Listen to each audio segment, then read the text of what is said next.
Hi everybody, this is Steve Olson, WSO. March 20th, 2016. Good to be back after the live leak project interview and all the prep for that. And just took a day off, quite frankly. The story continues to leak out. That's the story I want to kind of talk about today. It's kind of leaking out through various sources and lots of evidence from around the world, subscribers as usual. So let's get started. Remember, corroboration and collaboration are the keys for us to understand this event. This is a network, not just Steve Olson. This is about all of us. Keep sending your stuff and I'll keep putting it up.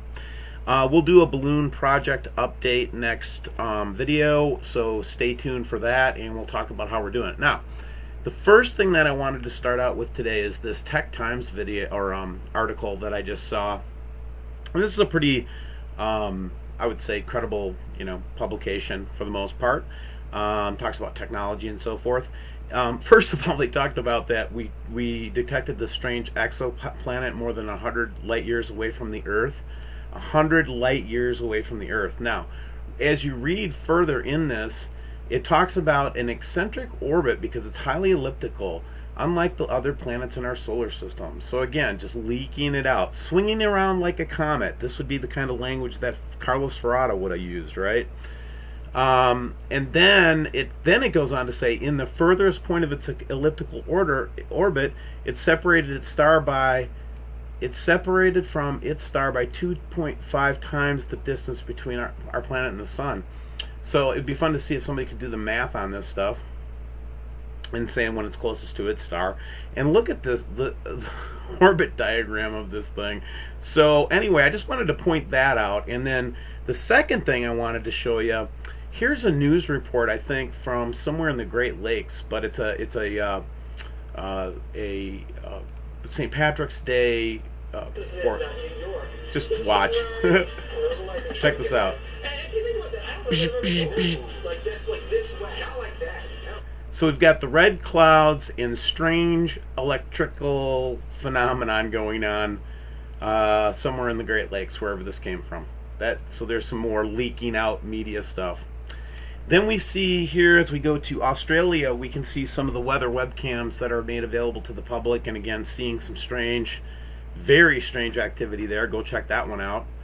By now, you all probably knew from a couple days ago that we're getting the meteor flashes over the UK sky. That was big news.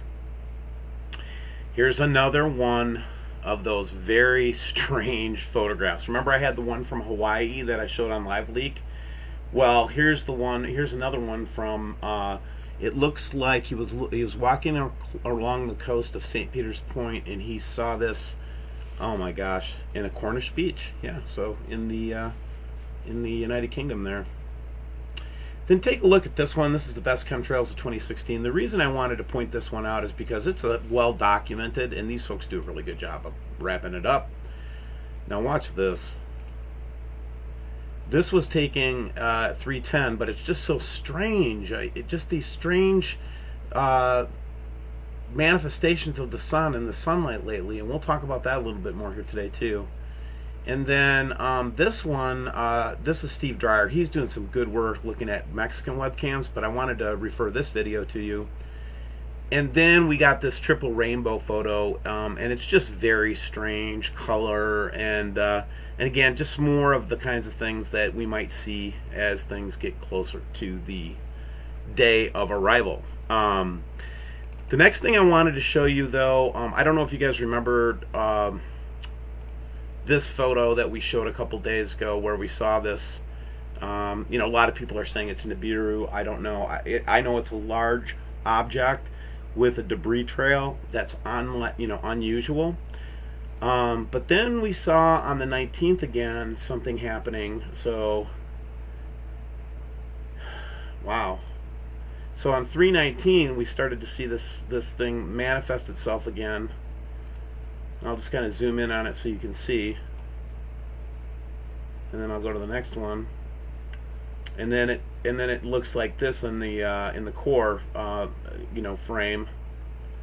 And again, this is the kind of thing that we tend to hear a lot of hubbub about on and from the trolls and from NASA, that this is something that they don't like to see escape.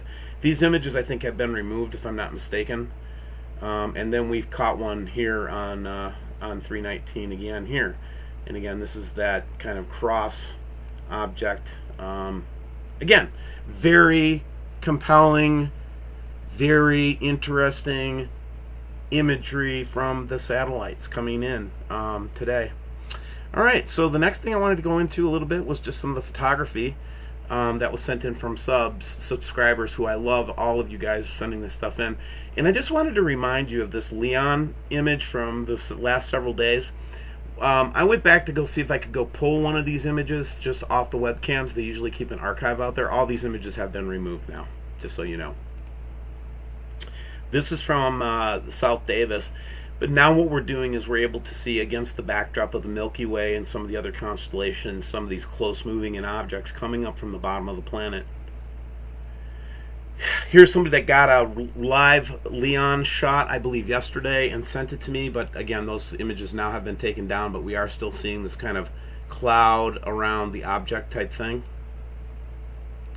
And again, when we see these kinds of images where we see the object, this is actually the object coming up from behind the sun. So whenever I see people with these little, like the little image obfuscating or coming out one part of the sun or the other, I think those are pretty credible images when you see that. You usually see a sun flare like this. Very rare to see this from the southern hemisphere, this particular thing. But I think what we're seeing here is the refraction of light, and this kind of gives us just a little mirror image of what this looks like from the front. And I think that's exactly what this is looking like if I had the ability to look at it with a telescope. This is from my friend Julie. She keeps getting this image off of the ISS, and I know this is kind of blurred image, but she said it's very difficult to pull images off there right now, but we still catch pictures of this thing in space, this red cloud. Again, this is where I was talking about before. So this is from North America, but again, what I'm interested in this reverse of, this is clearly a lens flare. Every time you see this little dot with this around it, it's a lens flare. Is there information in it? Yes, but I don't care to discuss that right now. What I will discuss is this ring around this sitting on what we would expect the correct side of the sun, based on what we're seeing in Lyon and what we're seeing in other places. Here's just an interesting, webcam view from one of the mountains up in Europe of some objects. Could be planets, but very interesting and unusual. Similarly, this is the old Addicted to Sports cam, and we always get some good imagery from there. Here's an interesting one. The reason I thought this was interesting is because how often do we see a cloud that is basically formed underneath other clouds in such a clear and distinct way? It's just an unusual weather thing that I just think I attribute it to chemtrailing and things like that. Ooh, now check these out, man. This is Richmond, Virginia. Again, where we would expect to see the object, and boom, right? Nice photograph. And again, just taking pictures of it because they were just very amazed by getting that. So I thought this was a really good shot of potentially what we're looking at as the object in question. While I'm on this a little bit, so GIL BROUSSARD just put out an announcement, and I respectfully disagree with Mr. BROUSSARD. I believe that the object or objects, planetary bodies, whatever, I think they're already in our neighborhood. I think that they're hard to see, and I think we're lucky when we get a view like this of them, especially when it corroborates with satellite imagery, and then we start to see these other large objects from the satellite imagery.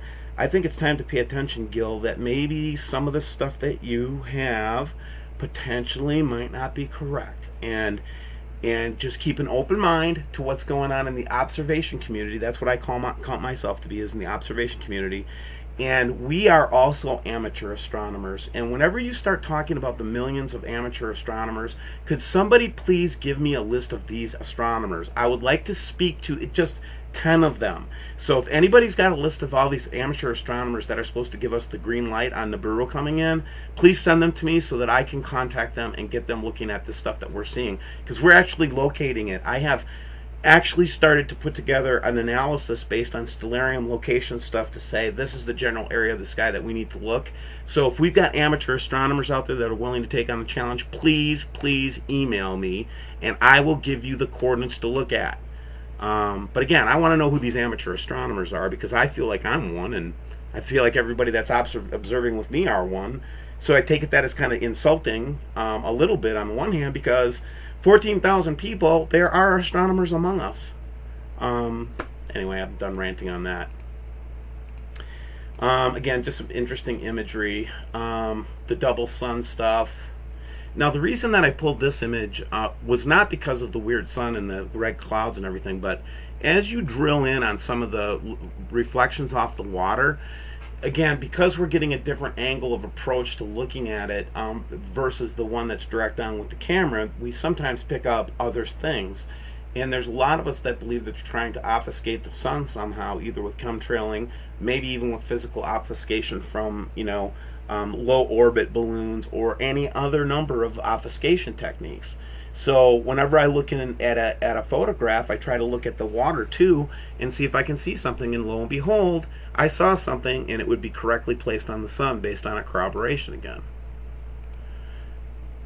This one was interesting to me for the reason of, I bet we keep seeing this in the Mexico Skycam, right?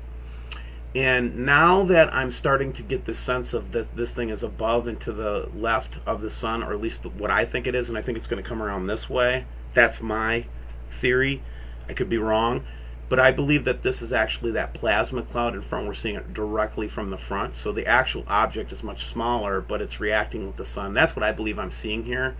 And if anybody has any other ideas what we could be seeing in these webcams, but I don't believe this is a huge planet. If the planet was that close to us, guys, where we saw that size of a planet, the fireworks would be going off big time.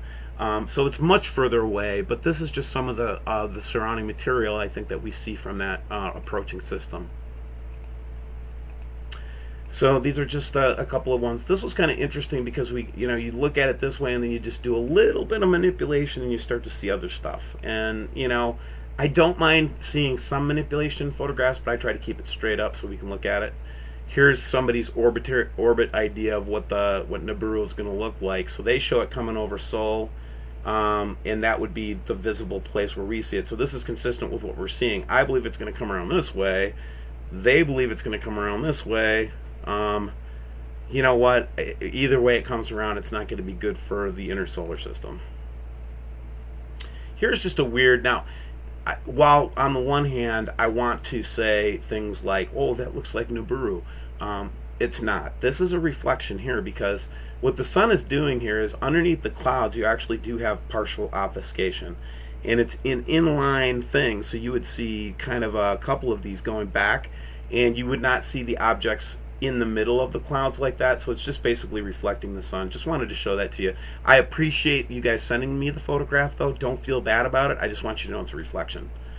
Oh my gosh, the halo is still visible, and it's visible from several different points on the Earth. Remember we talked about the big bubble halo? And then why are we getting reflections of shapes as opposed to just round sun flares? You know what I mean? Does anybody just think about that for a while? This, I'm not sure if that's not just a flare. Again, I would expect to be on this side, so I'm more interested in this little anomaly than I am in that. Similarly, that's the straight up image of that. This is just somebody taking a photograph directly of the sun, and I can't explain why the sun would make such weird shapes and strange expressions like this. And I'm starting to get on with the idea that this might be some kind of a obfuscation attempt to not let us see what's coming up behind the sun. This one was remarkable. A young man actually saw the objects up there with his naked eye. Was smart enough to put his finger up in front of the sun and actually, I think, captured some pretty cool objects. If you're a space guy like me, they're cool. Again, here we go. Like, why are we seeing like a triangle effect like this in some of the weather observation cams? And then of course Savannah Skies keeps going, and I think this is a direct on view of it. This is that big cone that I keep talking about, and because they're so far south, we're looking at it more from this direction and they're looking at it more straight on. Similarly, when you look at Brazil, and again, these are just, I'll just flip through these. There's the big halo. Stop on any one of these if you want to. I'm trying to get to a couple of so we can wrap up the video. I know it's a lot of information today. Hopefully I'm not boring you guys too much. There's a couple I wanted to comment on here. Now this is the first one. This is weird that we have this big orange blur coming across. This is the Savannah stuff again. Just picture after picture.